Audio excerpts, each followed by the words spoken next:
تیسری چیز، جو قوم ناپ تول میں کمی کرنے لگتی ہے اس قوم کی روزی کاٹ دی جاتی ہے۔ ناپ تول سے مراد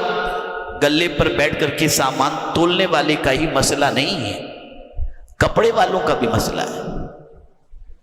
کھینچ کے میٹر بنانا اور تھوڑا سا کٹوتی کرنا۔ پیٹرول والوں کا بھی مسئلہ ہے، جو ڈیزل بھرتے ہیں، پیٹرول بھرتے ہیں، تو آپ دیکھتے ہوں گے اس میں تھوڑا سا بچ جاتا ہے اور اس ہاتھ کھینچ لیتے ہیں۔ جہاں جہاں بھی اس طریقے کی چیز ہوگی اور اس طریقے کا معاملہ ہوگا کہ لوگوں کے ساتھ دھوکہ کیا جائے اور دھوکہ دہی کا سلسلہ بڑھ جائے تو پھر روزی اللہ تعالیٰ کاٹ دیتا ہے۔ آج یہ حج کے سلسلے میں پرائیویٹ کا کوٹا وغیرہ جو کچھ بھی وہ اپنی جگہ پر ہے، کیا ہوتا ہے کیا نہیں ہوتا مجھے اس سے سروکار نہیں، لیکن کیا یہ سچ نہیں کہ بہت سارے ٹور آپریٹرز کا معاملہ یہ ہے کہ یہاں سے سستے میں لے کر جاتے ہیں اور پھر حاجیوں کو چھوڑ دیتے ہیں، حاجیوں کا پیسہ لیتے ہیں، کھا جاتے ہیں۔ جس قوم کے اندر اتنی ناشائستگی پیدا ہو جائے اور اتنی خیانت پیدا ہو جائے، اس قوم کو اللہ تعالیٰ کہاں سے ترقی عطا کر سکتا ہے؟ حج کے نام پر، عمرہ کے نام پر، قرض کے نام پر، بیماری کے نام پر، تنظیم کے نام پر، ادارے کے نام پر لوگ لوٹ رہے ہیں الا ماشاءاللہ۔ یہ ساری چیزیں تنگ دستی کی طرف لے جاتی ہیں، روزی میں کٹوتی پیدا کرتی ہیں۔ ایسے لوگوں پر اللہ تعالیٰ رزق کے دروازے کو بند تو نہیں کرتا لیکن ان کے رزق کو کاٹ دیتا ہے، ایسوں کو روزی نہیں ملا کرتی۔ اسی لیے قرآن مقدس میں اللہ عز و جل نے فرمایا وَأَحَلَّ اللَّهُ الْبَيْعَ وَحَرَّمَ الرِّبَا، اللہ نے تجارت کو حلال فرمایا اور سود کو حرام فرمایا، اور ساتھ ہی ساتھ اللہ عز و جل نے حلال کے اندر برکت فرمائی کہ رسول اعظم صلی اللہ علیہ وسلم ارشاد فرماتے ہیں کہ جو شخص جھوٹ بول کر کے اپنا مال بیچے، مال تو بک جائے گا، برکت ختم ہو جائے گی، اور جو کوئی سچ بول کر کے اپنا مال بیچے، اللہ تعالیٰ اس کے مال کے اندر نفع بھلے کم ہو لیکن برکت عطا فرمائے گا۔ اے رسول اعظم صلی اللہ علیہ وسلم کے دیوانوں، ان سارے کاموں کی تاثیر اللہ عز و جل نے رکھی ہے۔ میں اس کو تھوڑا سا آگے چل کر کے سمجھاتا ہوں آپ کو انشاءاللہ۔ تو جب ناپ تول میں کمی ہونے لگے تو اللہ تعالیٰ رزق کو کاٹ دیتا ہے۔ اور چوتھی چیز، جو قوم ناحق فیصلہ کرنے لگتی ہے اس قوم کے اندر خون ریزی بڑھ جایا کرتی ہے۔ ناحق فیصلہ، یہ میرا ہے، بھلے حق پر نہیں لیکن فیصلہ اس کے حق میں کروں گا، یہ ناحق ہوا۔ آقا کریم صلی اللہ علیہ وسلم کی بارگاہ کے اندر ایک مقدمہ پیش کیا گیا، اس مقدمے کے اندر یہودی حق پر تھا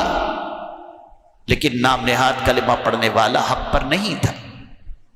رسول اعظم صلی اللہ علیہ وسلم نے یہ نہیں دیکھا کہ یہ یہودی ہے یا یہ کون ہے، سرکار صلی اللہ علیہ وسلم نے یہودی کے حق میں فیصلہ فرما دیا، بات حق اسی کی فیور میں تھی۔ اے رسول اعظم صلی اللہ علیہ وسلم کے پیارے دیوانوں، اسی لیے قرآن مقدس میں اللہ عز و جل نے دو قوموں کے درمیان، دو لوگوں کے درمیان جب کمپرومائز کرانے کی بات آئی تو وہاں بھی خاص طور پر قرآن مقدس میں ایک لفظ آیا انما المؤمنون اخوۃ فاصلحوا بین اخویکم واتقوا اللہ۔ مومنین ایک دوسرے بھائی ہیں اور دونوں کے درمیان صلح کرا دو اور اللہ سے ڈرو، یعنی جب تم صلح کرانے کے لیے نکلو تو اس بات کا تمہیں خیال رہے کہ ناحق کسی کی فیور میں نہیں، اللہ سے ڈرتے ہوئے فیصلہ کرو، اور جو حق پر ہے اس کے حق میں فیصلہ کرو، اور جو غلط ہے اس کو غلط کہنے کے لیے تیار ہو جاؤ۔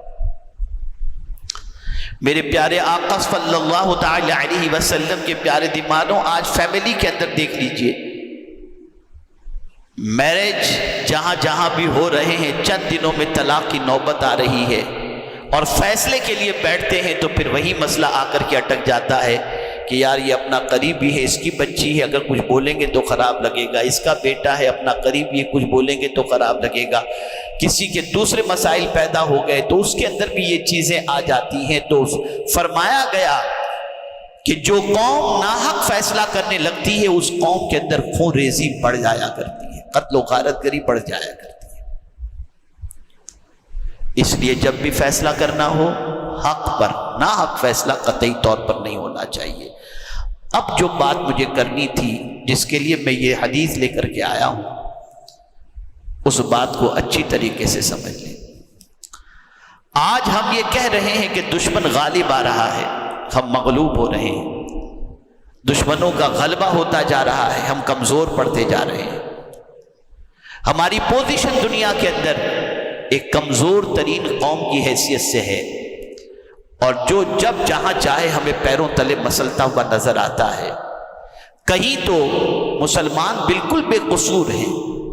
اور کہیں مسلمان کسی حد تک قصوروار بھی ہیں، کہیں مسلمانوں کا امتحان ہو رہا ہے حق پر ہونے کے لیے، ہونے کی وجہ سے کہ یہ حق پر ہیں مسلمان، لیکن ان کو دبایا جائے، کچلا جائے، مارا جائے، زمینوں پہ قبضہ کیا جائے، اس طریقے سے ہو رہا ہے جیسا کہ آپ غزہ کے اندر دیکھ رہے ہیں۔ لیکن کہیں مسئلہ ایسا ہے کہ خود مسلمان اپنے کرتوت کی وجہ سے پریشانیوں کے اندر گرفتار ہے اور ان پر دشمن غالب آ رہا ہے۔ وہ پانچویں وجہ جسے بالکل ذہن کے اندر محفوظ کر لیں، جسے فرمایا گیا کہ جس کی وجہ سے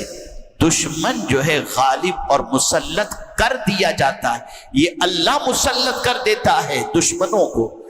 فرمایا گیا اللہ سلط کا لفظ آیا ہے، اور جو قوم وعدہ خلافی کرے، جو قوم عہد شکنی کرے، وعدہ خلافی کرے، اس قوم پر اس کے دشمن کو غالب اور مسلط کر دیا جاتا ہے۔ جس قوم کے اندر بھی وعدہ خلافی ہوگی اس قوم پر اللہ عز و جل دشمنوں کو مسلط کر دے گا۔ کیا یہ سچ نہیں ہے؟ اگر ہم کاروبار کرتے ہیں تو ذرا دیکھیں پیمنٹ کے بارے میں، قرض لیتے ہیں تو دینے کے بارے میں، آنے کی بات کرتے ہیں تو آنے کے بارے میں، جہاں کہیں بھی ہم دیکھیں وعدے کے بہت کم پابند مسلمان نظر آتے ہیں۔ قرآن مقدس میں اللہ عز و جل نے فرمایا یا ایھا الذین آمنوا اوفوا بالعقود، اے ایمان والو وعدہ کرو تو پورا کرو۔ اس پر تفصیلی احادیث موجود ہیں، خود رسول رحمت صلی اللہ علیہ وسلم کی حیات طیبہ میں اس کے بہت سارے نمونے آپ کو ملیں گے، اور خود صحابہ کرام علیہم الرضوان کی حیات طیبہ میں، اولیاء کاملین علیہم الرضوان کی حیات طیبہ میں اس کے نمونے ملیں گے۔ اگر کوئی بندہ یہ چاہتا ہے کہ دشمن اس پر غالب نہ آئے، کوئی بندہ یہ چاہتا ہے کہ دشمن اس پر مسلط نہ ہو،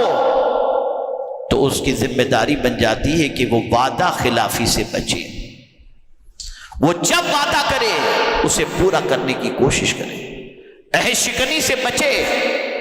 ورنہ قرآن مقدس اور احادیث رسول صلی اللہ علیہ وسلم کی روشنی کے اندر ہمارے لیے عروج کسی اعتبار سے بھی ممکن نہیں۔ اب کسی کے ذہن میں یہ بات آ سکتی ہے کہ کیا ان گناہوں کی بنیاد پر اس طریقے سے معاملہ ہو سکتا ہے؟ کیا ان گناہوں میں تعزیر ہے؟ تو میرے پیارے آقا صلی اللہ تعالی علیہ وسلم کے پیارے دیوانوں، جس طرح دواؤں اور غذاؤں میں اللہ نے تاثیر رکھی ہے، سر کا درد ہے، آپ نے کوئی ٹیبلٹ لے لی، اس دوا کی تاثیر یہ ہوئی کہ آپ کے سر کا درد چلا گیا۔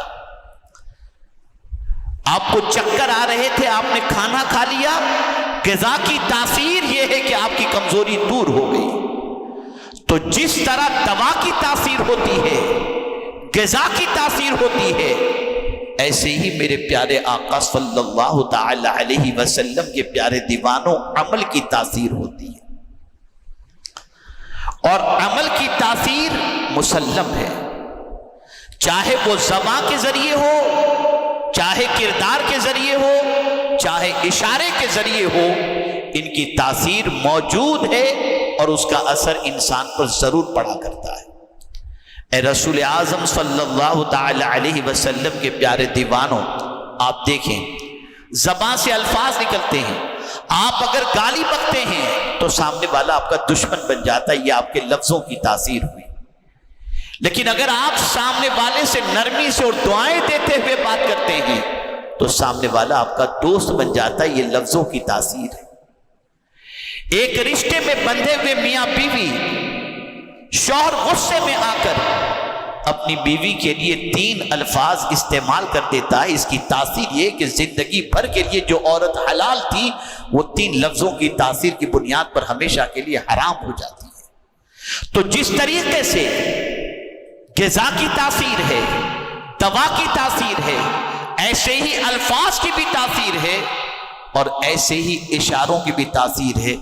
آپ نے کسی کو کہا چھوڑوں گا نہیں، سامنے والا دشمن بن گیا، آپ نے کسی سے کہا السلام علیکم، سامنے والا دوست بن گیا، اشاروں کی بھی تاثیر ہے۔ تو جس طرح ان چیزوں کی تاثیر ہے، ایسے ہی یہ کام جو گناہ کے ہیں اس کے کرنے کی بھی اللہ عز و جل نے تاثیر رکھی ہے، اور یہ بات اچھی طریقے سے ذہن کے اندر محفوظ کر لو کہ جب بھی کوئی خیانت کرے گا اس کے اندر اللہ بزدلی پیدا فرما دے گا، جب بھی کوئی وعدہ خلافی کرے گا اللہ اس پر ظالم اور دشمن کو مسلط کر دے گا، جب بھی کوئی ناحق فیصلہ کرے گا موتیں واقع ہونی شروع ہو جائیں گی۔ اس لیے ضرورت اس امر کی ہے کہ ہم اللہ کے رسول صلی اللہ علیہ وسلم، صحابہ کرام علیہم الرضوان اور قرآن کی تعلیمات پر عمل کریں۔ ہاں میں اتنا ضرور جانتا ہوں کہ ہماری قوم کی بے حسی کا عالم بھی اتنا ہو چکا ہے کہ العیاذ باللہ سینکڑوں خطابات ہوں، سینکڑوں دلائل ہوں، سینکڑوں ارشادات ان کے کانوں تک پہنچائے جائیں، الا ماشاء اللہ قوم جیسی ہے اسے 1 انچ بھی بدلنے کو تیار نہیں ہے۔ تو میرا یہ جملہ ذہن میں ہمیشہ کے لیے محفوظ رکھ لو، جب تک ہم نہیں بدلیں گے ہمارے حالات نہیں بدل سکتے۔ حالات کو بدلنے کے لیے خود کو بدلنا ہوگا، ہم چینج ہو جائیں گے، اللہ خود بخود ہمارے حالات کو انشاءاللہ بہتر بنا دے گا۔